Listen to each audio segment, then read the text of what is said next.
Hey guys, I thought today I would make a little hand review session or video, considering I was going to do this anyways. I just came off a pretty bad session, so it's typically my cue to thrust myself into that more objective, calculative mindset, which counteracts that sort of victim identity, depressive state, which kind of creeps in after every bad session or bad days playing or bad months or whatever. I think every poker player has to deal with that somehow. So this is how I do it, and that is focusing on studying poker rather than dwelling on problems relative to poker, or I should say mental problems relative to it. And it's very effective. So I started solving for this hand right here. Hopefully my HUD is showing up. It's a pretty bulky HUD. So I'm not gonna go and explain everything, but I'll just point everything out that's relevant to the hand. Uh, yeah, I guess let's get started on this one here. This one's pretty interesting. I was just started to solve for the EV of it. Uh, let's see. What I should have done was leave the original equation in. Here, I'll just pause the video, then I'll come back. Okay, so this is what our original equation should look like here, and I'll explain that in a second. Let's just go over the order of action pre-flop here. So this guy's playing 29-23, and he opens on under the gun on the from the cutoff, and pretty standard flight here with tens. This guy's opening 42% from the cutoff, which is this orange number right here. And in the big blind we have a 38-22, and those two numbers I first said are their VPIP, which means voluntarily put money in the pot. So 38% of the time, this guy voluntarily puts money in the pot, and then 22% of the time he raises pre-flop, which for sure is PFR. So he seems like he's on the fishier side, um, or aggressive side. This is over 100 hands for this guy and almost 600 hands for this guy. So stats aren't really pressed out enough given our small hand samples, but we can still make some pretty good estimates based on these frequencies. So this guy squeezes to $12, and it's pretty unsurprising considering his 3-bet tendencies are pretty wild. Um, these numbers right here, the yellow, the white, and the white, are his late position 3-bet stats. So you can see they're pretty high, and this isn't pressed out at all. But this 60% here suggests that he 3-bets a cutoff open from the blind 60% of the time. So he seems pretty reckless off the bat. And our friend over here also has pretty crazy stats too in terms of pre-flop aggression. And he decides to take a 4-bet line over the squeeze. And what we look at here is how often he 4-bets out of position, which is his green number right here, the darker green number, which is 44%. So I'm faced with a decision of whether I want to fold my hand, call with my hand, which is pretty obviously a no-no, I think, um, or 5-bet, cold 5-bet jam my hand. And what we're going to solve for here is the expected value of a cold 5-bet jam over both their ranges. Okay, let's see where to begin. Okay, well, first of all, we need to consider. Okay, well, I set up this equation here, which kind of takes into account every scenario that can play out here, except the scenario where they both call the cold 5-bet, which is going to happen at such a low frequency considering they're so wide pre-flop. that I really don't think it's worth discussing or plugging into the equation. So the first scenario that can play out after I called 5-bet is this guy in the big blind decides to call. And the second scenario after I called 5-bet is, I guess there are three scenarios, right? The second scenario is this guy calls, and the third scenario is they both fold, and I win $41.50. Oh, I guess I should say it in terms of big blinds, but whatever. Okay, so this is how I went about solving it. I gave this guy a pretty standard range of around 3% that he is going to call with after he threw, or I should say 3% hands total that he would call with, which is these hands right here.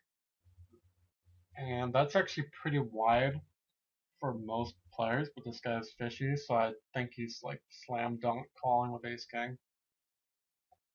Actually, I might want to even, like, I'm probably being generous, not including hands like ace queen and possibly ace jack suited or something when this guy is three betting so liberally and just being an aggressive sputard for the most part.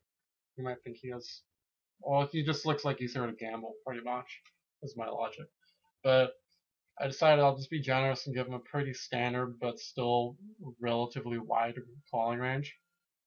And I say wide because if I'm in his position, I'm really not that thrilled with a hand like ace king offsuit after this guy just 4-bet his squeeze, and then this guy here just played a 5-bet jam. So I know if I were in his position, I would definitely be folding a lot of my ace king offsuit against regulars, which are typically way more weighted towards value than balancing any sort of like bluffs in this line. So yeah, if I were in his position against two regulars, I'd probably fold ace king offsuit. But against this player here,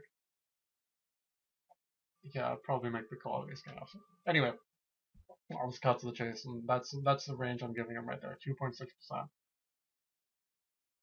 So if he is three betting, I kind of just took like the law. I just kind of see his law of averages here. Like he's three betting on the bottom, 14.5%. Three betting from the small blind, 23%, and from the big blind, 21%. So I'm just gonna give him like, I just gave him 20% three bet in this formation, and if he's calling with that range, which is 2.6, you just divide 2.6 divided by 20, which is 13%. So after he three bets, he's calling in a 5-bet 13% of the time because queens, ace king suited, queens plus ace king suited, ace king offsuit are only 13% of the range that he is three bet squeezing here. Okay, so that's the first thing we can plug into our equation. This part of the equation is dedicated to that scenario where he calls.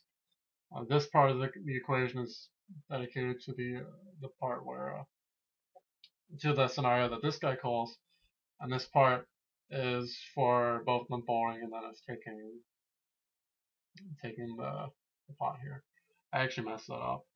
Down here, that should be 71 minus 50%. I'll go over that in a second. So we can start plugging this in here. And I'll explain more of the details later. But just know that we have 36.5% equity with tens versus this range here. So that's what we're going to plug in here. This will be the total pot if I jammed and he called. And this is what we're risking. And as we said, This is happening 13% of the time after he goes ahead and cold or and calls a 5-bet jam after a 3-bet squeeze. Okay, so that's this guy out of the way. And as I discussed, both of them calling is going to happen at such a low frequency that it's just not worth implementing into the equation at any point, I don't think. Okay, so now we got to figure out what this guy's range looks like.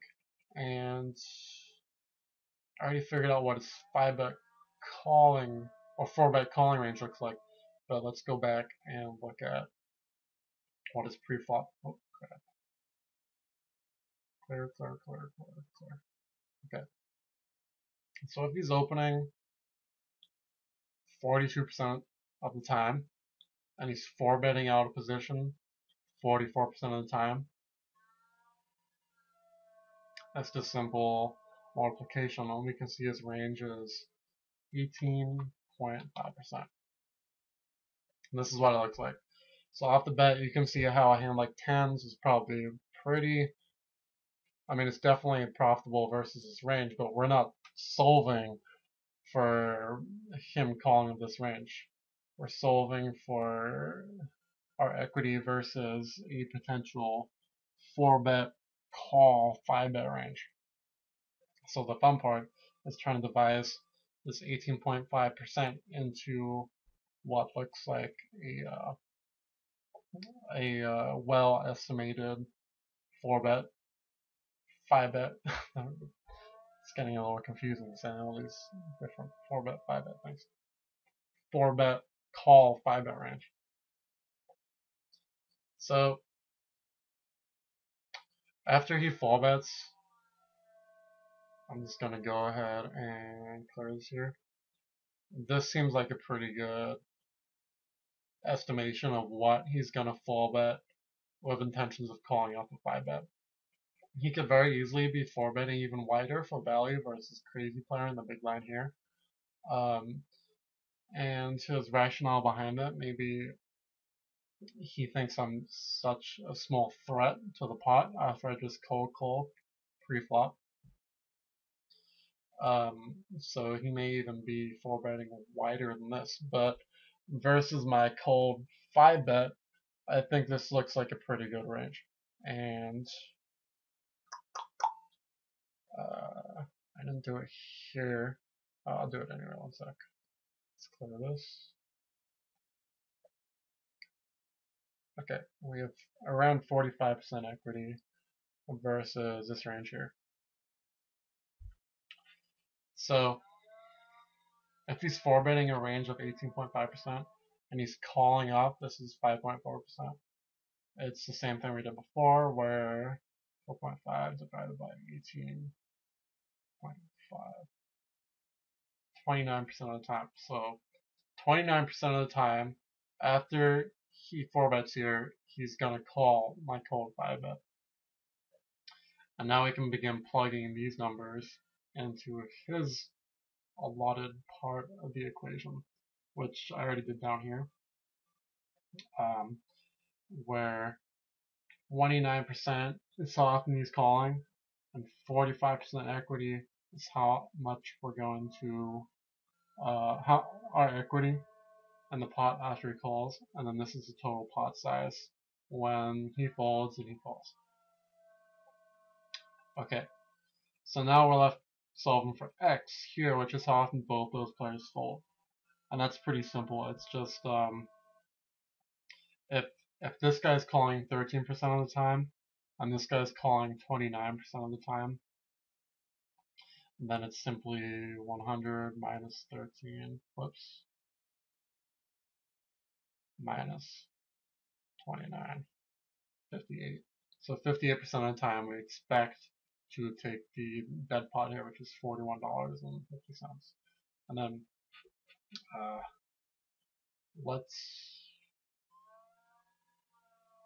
let's run through the equation quickly just to make sure everything makes sense. And go over it. Okay, so this part here is how often we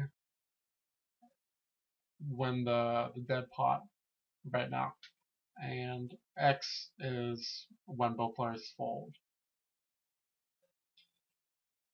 Here, this shouldn't be 1 minus X actually, but just for simplicity's sake, let's say 1 minus X is how often the cutoff call Z or something.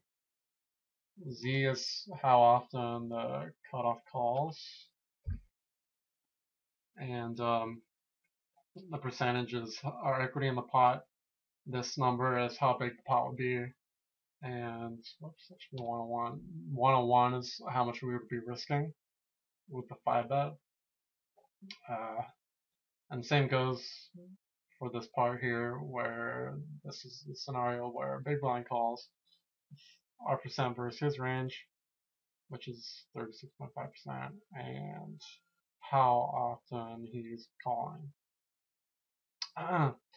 So Y would be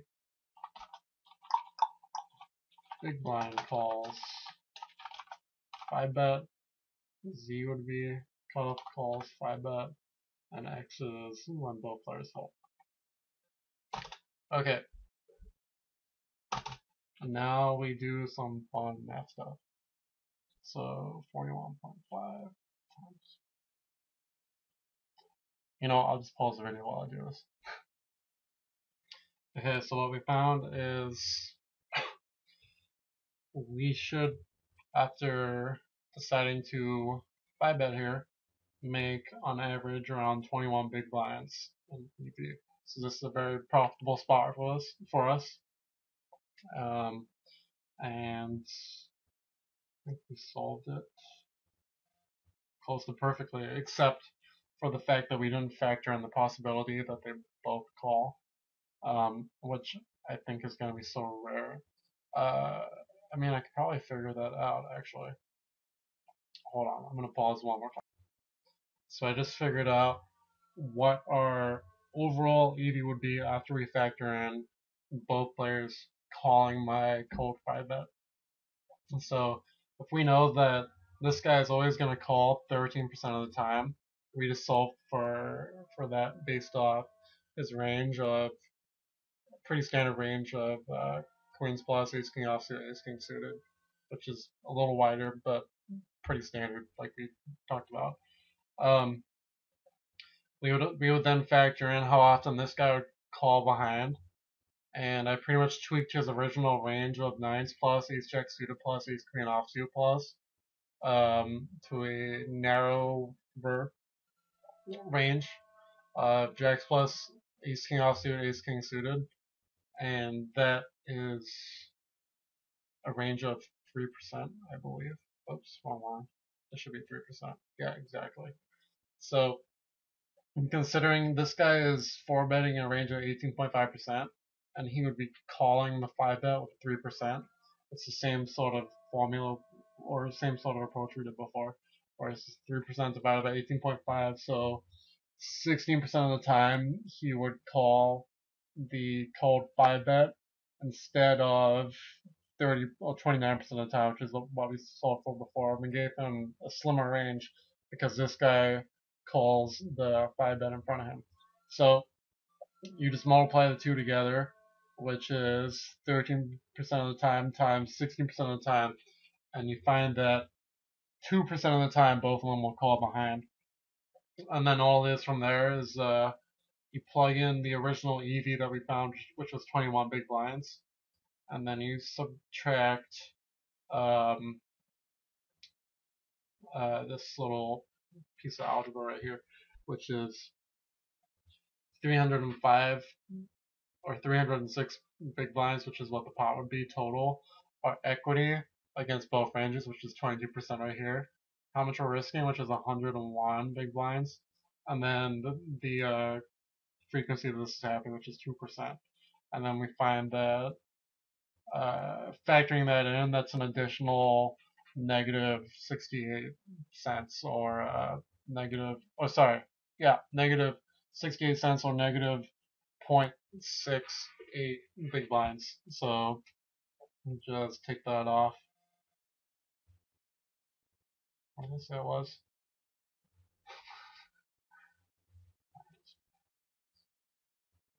6-7. Okay, so we still see that this is a very plus EV spot to jam because on average we expect to make around 20 big blinds.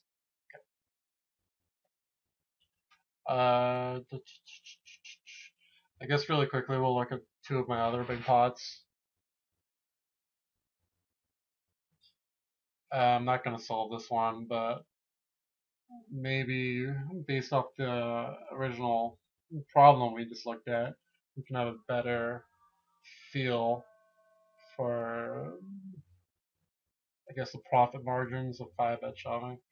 Here I decided to turn this into a 5-bet, sorry, yeah, a 5-bet jam as a bluff. And originally I was kind of thinking maybe it's a little too big.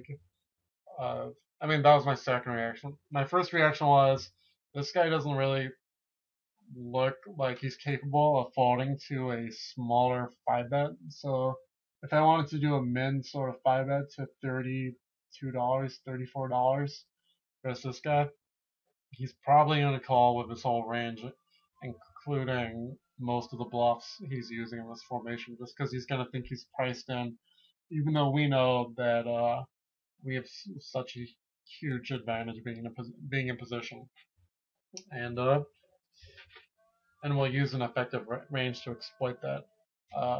So against some opponents, a smaller 5-bet sizing will work pretty effectively, but versus this guy, I decided to just go ahead and jam it. This guy's 3-betting button 12.5% of the time almost, and I have a lot of aggressive history versus him, so he's going to be doing that pretty light. This guy, I felt like he picked up on that based on us being three-handed. He also has pretty aggressive stats pre-flop. So I decided to go ahead and jam it. And I don't think I'd play a flat I don't think I'd play a flat with aces or kings here in this formation, just because it would it probably wouldn't be as effective. I feel versus a lot of players, I think it's very standard to just call aces and kings in position, regardless if it's a 3-bet, 4-bet, or 5-bet pot. So I'm definitely going to be balancing aces, kings, queens, jacks, and this is probably the only ace rag sort of hand I'm going to use. It's questionable if I want to start using pairs like 4s and 5s. They are not really in my. Here, I'm just loading up my ranges.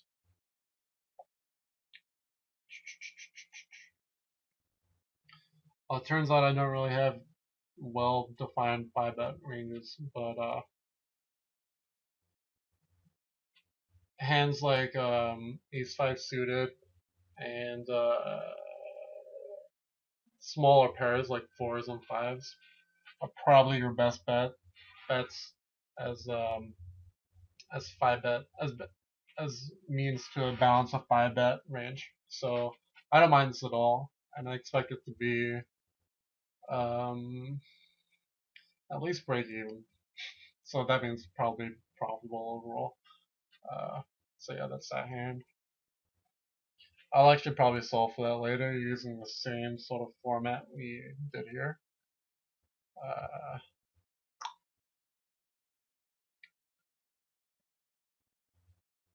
I think this is a very standard, yeah. Here's pretty questionable, this hand. So this guy's a fish, but I expect him to fold pretty often. This guy folds to 3-bets 60% of the time, so I expect this to be pretty profitable, especially with the fish in the pot, because it's going to look a little stronger.